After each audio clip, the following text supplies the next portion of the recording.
Magandang umaga po at live mula dito sa Pag-asa Weather Forecasting Center.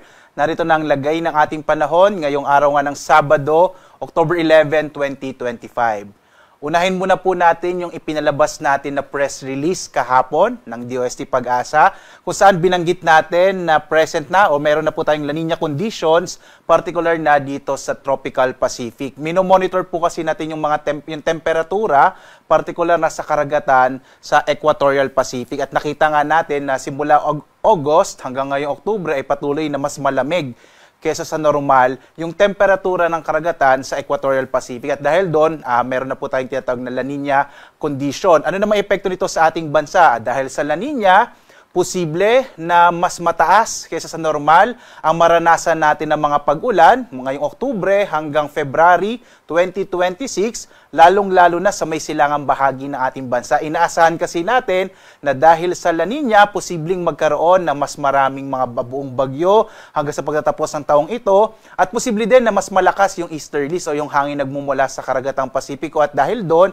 maaaring magdala ito ng mas mataas kesa sa normal na mga pag-ulan na maaring magdulot ng mga biglang pagbaha at pagguho ng lupa, lalong-lalo na po sa eastern section ng ating bansa. Normally po kasi towards the end of the year ay mas maulan po dito sa may silangang bahagi ng ating bansa. So patuloy po magbibigay update ang Pag-asa, lalo na nga po sa pagmamonitor natin dito sa La Nina. Samantala, ngayong araw, meron pa rin po tayong low pressure area. Nandito po ito sa may southern part ng Vietnam. Huling namataan 445 km kanluran ng Pag-asa Island sa Kalayaan, Palawan. So hindi naman ito ating inaasahan na papasok ng Philippine Area of Responsibility at posibleng malusaw na ito sa susunod na 48 oras. At inaasahan din natin na bagamat po nasa labas ito ng Philippine Area of Responsibility, meron pa rin itong mga kaulapan o yung trough na dala nito ay maaari pa rin magdala ng mga pag-ulan, lalong-lalo na po sa may kanlurang bahagi ng Central at Southern Luzon. Kasama dyan yung Palawan,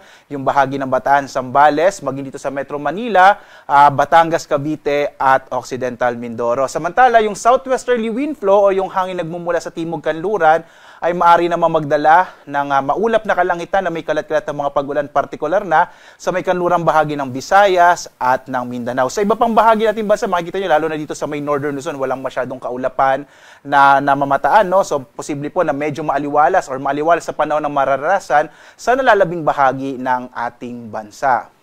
Ngayong araw nga dito sa Luzon, inaasahan natin malaki po ang posibilidad ng maulap na kalangitan na may kalat-kalat ng mga pag-ulan, pagkulog, lalong-lalo na sa may bahagi ng Zambales, Bataan, kasama yung Metro Manila, Cavite, Batangas at Occidental Mindoro. Dulot po yan ng mga kaulapan na dala ng low pressure areas na nasa labas po ng Philippine Area of Responsibility. Ang nilalabing bahagi naman ng Luzon ay makararanas sa mga localized thunderstorms, kadalasan sa hapon hanggang sa gabi. Agwat ang temperatura sa Lawag, 24 to 32 degrees Celsius, sa Baguio 17 to 23 degrees Celsius, sa Tuguegarao naman 24 to 32 degrees Celsius, sa bahagi ng Kamaynilaan 24 to 30 degrees Celsius, sa Tagaytay 22 to 28 degrees Celsius, sa Legazpi naman 24 to 30 degrees Celsius. Sa Palawan, Visayas at Mindanao, dulot naman po ng southwesterly wind flow at trough din ng low pressure area, inaasahan pa rin natin ng maulap na kalangitan sa bahagi ng Palawan. Agwat ang temperatura sa Kalayaan Islands 25 to 30 degrees Celsius, sa Puerto Princesa po 25 to 30 degrees Celsius. Dito naman sa Kabisayaan, inaasahan din natin ng maulap na kalangitan na may kalat-kalat ng mga pag-ulan sa Western Visayas at Negros Island region. Ang lalabing bahagi ng Kabisayaan, yung Central at Eastern Visayas, mga localized thunderstorms naman ang mararanasan sa araw na ito. Yung agwat ang temperatura sa Iloilo, 25 to 30 degrees Celsius. Sa Cebu naman, 25 to 31 degrees Celsius, habang sa Tacloban, 25 to 31 degrees Celsius. Ang kanlurang bahagi naman ng Mindanao, partikular na yung Zamboanga Peninsula at Barm, ay makararanas din ng maulap na kalangitan na may mga pag-ulan dulot ng southwesterly wind flow o hangin nagmumula sa timog kanluran, habang ang nalalabing bahagi ng Mindanao ay makararanas ng generally fair weather or mga localized thunderstorms sa hapon hanggang sa gabi.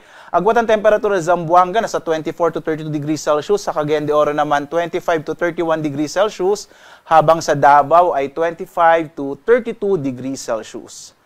Sa lagay po ng ating karagatan ay wala po tayong nakataas na gale warning kung saan banayad hanggang sa katamtaman ang magiging pag-alon dito sa mga baybay dagat ng ating bansa. So maaaring pumalaot yung mga sakyang pandagat at kahit yung mga bangka sa mga baybayin ng ating kapuluan. Mag-ingat na lamang po kapag may thunderstorm na kung minsan ay nagpapalakas ng alon ng karagatan. Samantala, narito ang ating inaasang magiging lagay ng panahon sa mga susunod po na araw. Inaasahan natin na bukas hanggang Lunes ay generally fair weather. Muli po, pag sinabi natin generally fair weather, malaking bahagi ng ating bansa ay makararanas ng maaliwalas na panahon, bagamat posible pa rin ang mga localized thunderstorms, lalo na sa hapon hanggang sa gabi. Doon po kasi nabubuo yung mga kaulapan natin.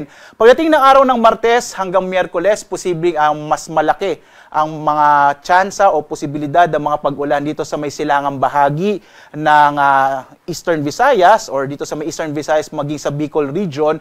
Dulot yan ang inaasahan natin na pag-ira ng easterlies o yung hangin nga nagmumula sa Karagatang Pasipiko. Samantala naman, base po sa mga pinakahuling datos natin, medyo maliit pa yung posibilidad na may mabuong bagyo in the next 2 to 3 days, at least early next week. Maliit pa po yung chance na magkaroon tayo ng bagyo. Muli po, i-update natin ito kapag may mga bago tayong datos ukol sa lagay ng ating panahon sa mga susunod na araw.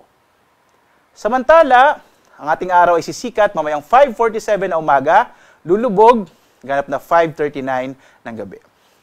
At sundan pa rin po tayo sa ating iba't ibang mga social media platforms, sa X, sa Facebook at sa YouTube at sa ating dalawang website sa pag-asa.doc.gov.ph at sa panahon.gov.ph kung saan makikita po ninyo real-time yung mga latest updates natin, lalo na sa mga thunderstorm advisories, rainfall information, heavy rainfall warning at gayon din sa mga flood advisories na ipinapalabas ng DOST Pag-asa sa buong bansa. At live naman po nagbibigay update mula dito sa Pag-asa Weather Forecasting Center. Ako si Obet Badrina. Maghanda po tayo lagi para sa ligtas na Pilipinas. A blessed weekend po sa inyong lahat. Maraming salamat po.